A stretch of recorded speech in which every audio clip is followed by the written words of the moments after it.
Rest is important. I think intellectually we all understand this. We know that you can only go so long until we become so tired and too exhausted to continue. I think parents especially know this, watching their children use up all of their energy and then collapse into a heap of tears or exhaustion or screaming, or sometimes falling asleep in places that are not actually places to sleep.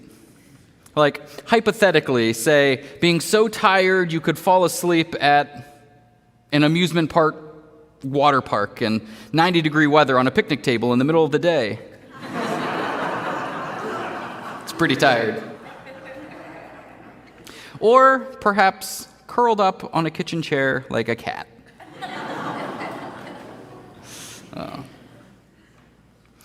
If we don't take the time to rest appropriately, we can sometimes end up pushing too hard for too long, and there are often negative consequences, often for ourselves, but also collateral damage for those around us. Sometimes we are good at regulating this ourselves, organically.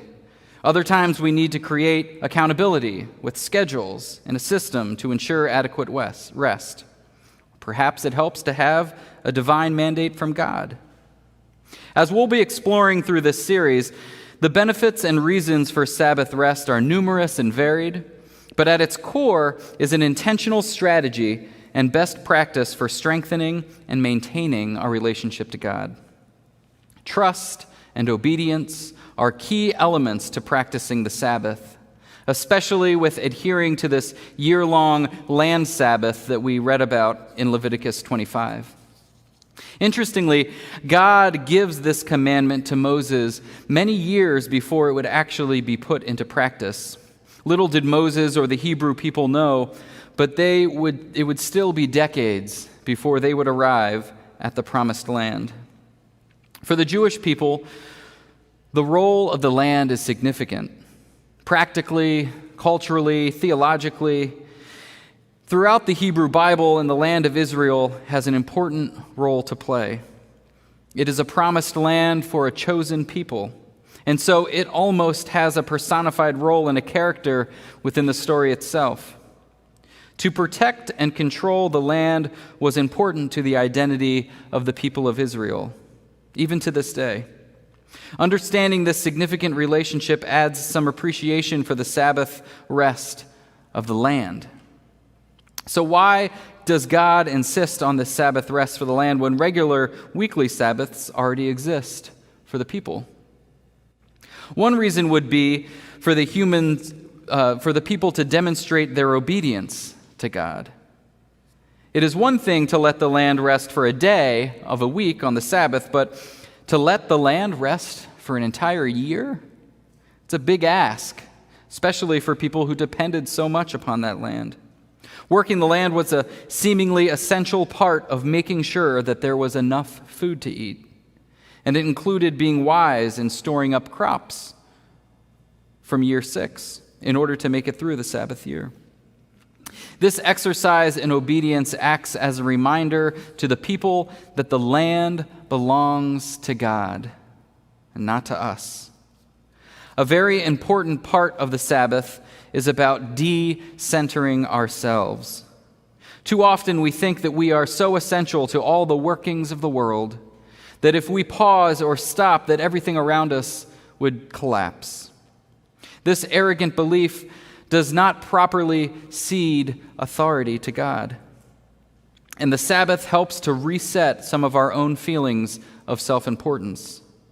The act of rest is often an act of trust, that we can walk away from something and it will still be okay.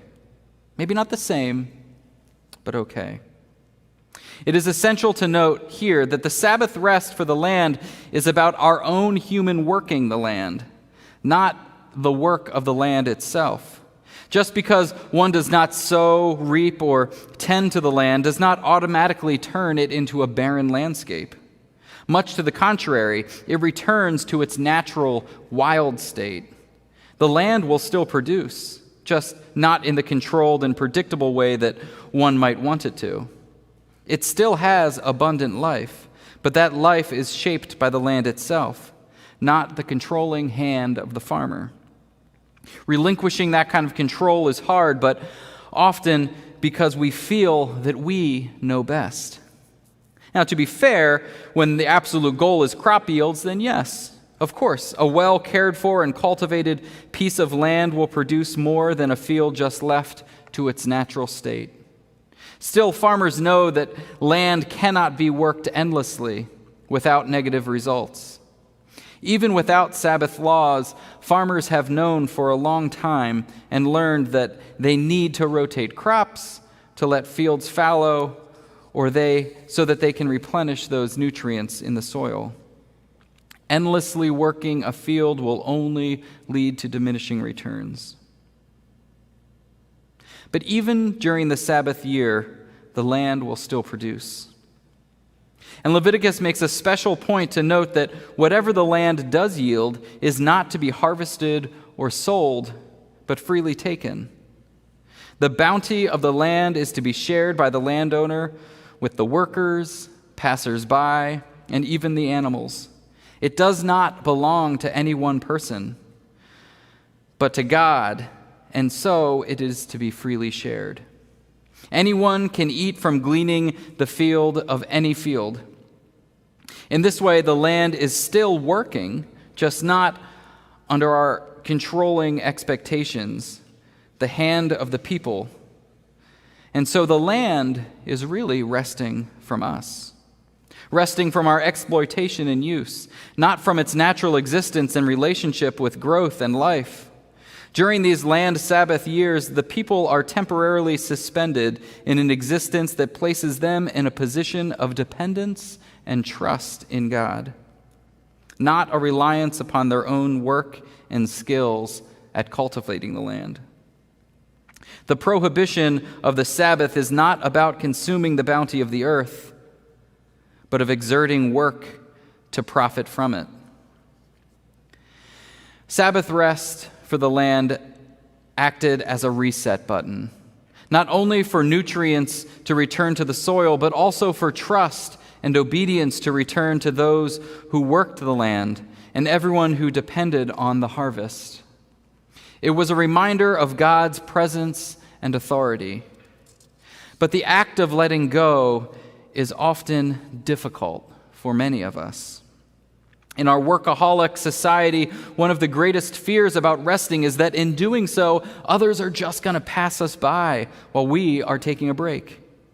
Too often we worry about what will not get done instead of appreciating the healing and the rejuvenation that can happen with rest.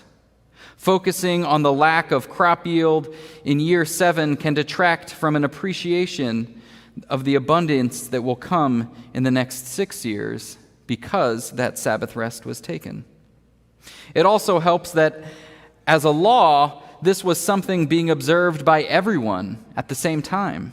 So folks did not feel left behind on the Sabbath because it was not only them not working, but everyone else Sabbathing together. When everyone agrees to pause together, there is no fear of missing out or getting passed by. That sentiment feels so different in our culture today, when many folks are plagued with guilt as they try to rest or take time off because they just often worry and feel the world buzzing along without them.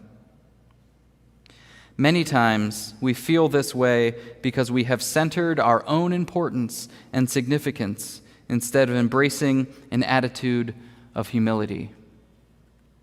Do we really trust God when God says that we are to keep the Sabbath? Too often we believe that our choices, actions, or desires are more important than trusting God to rest.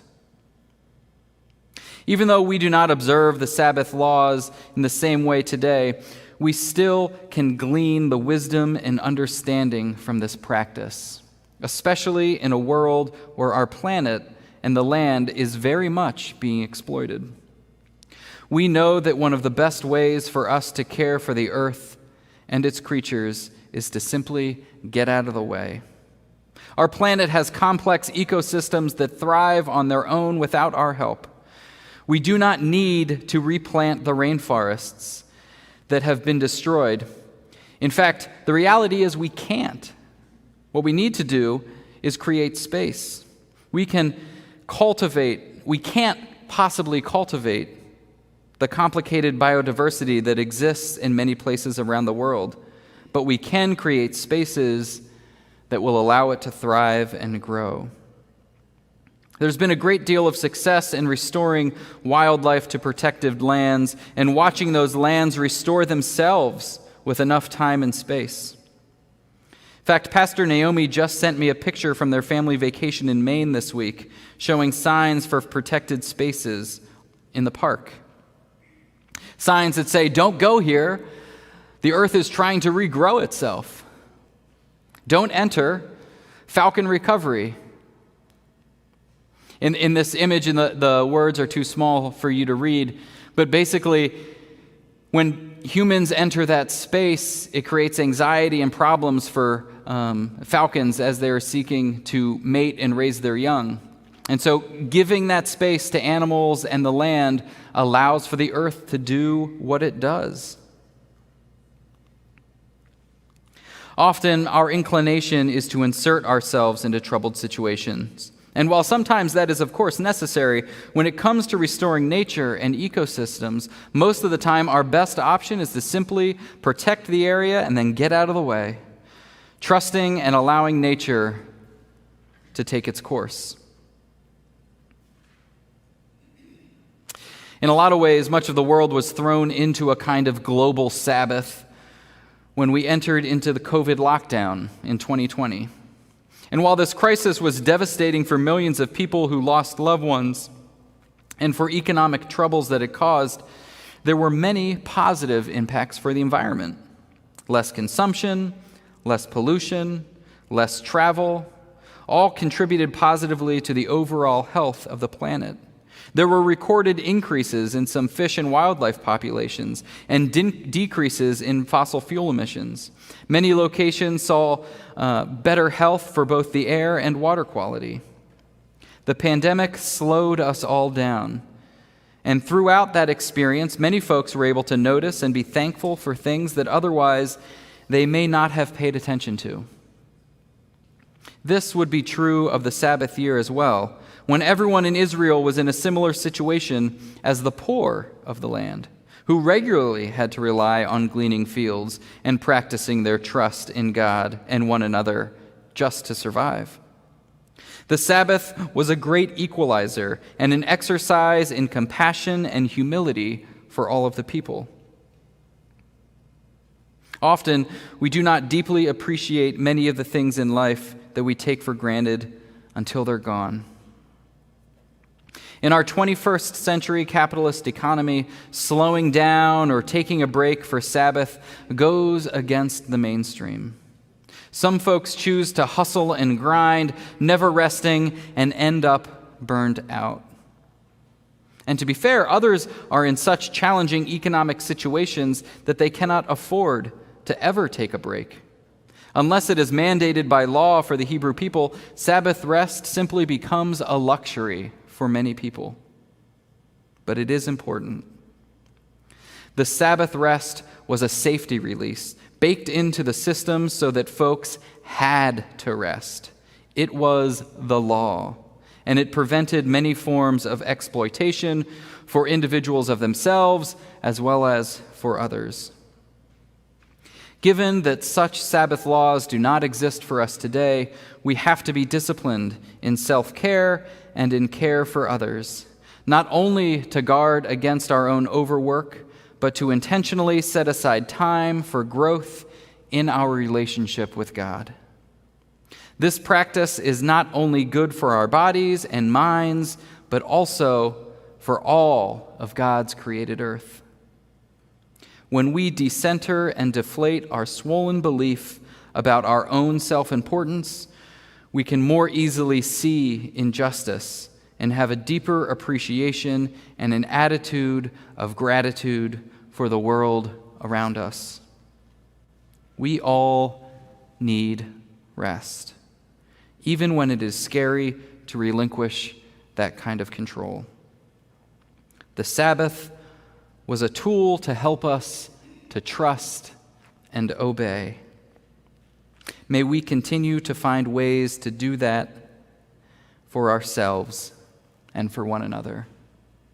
As we sing this next hymn, a popular hymn that many have known from long ago, but a good hymn to sing together, may we hear these words about trust and obey. And feel free to use whatever pronouns work best for God as we sing this song together.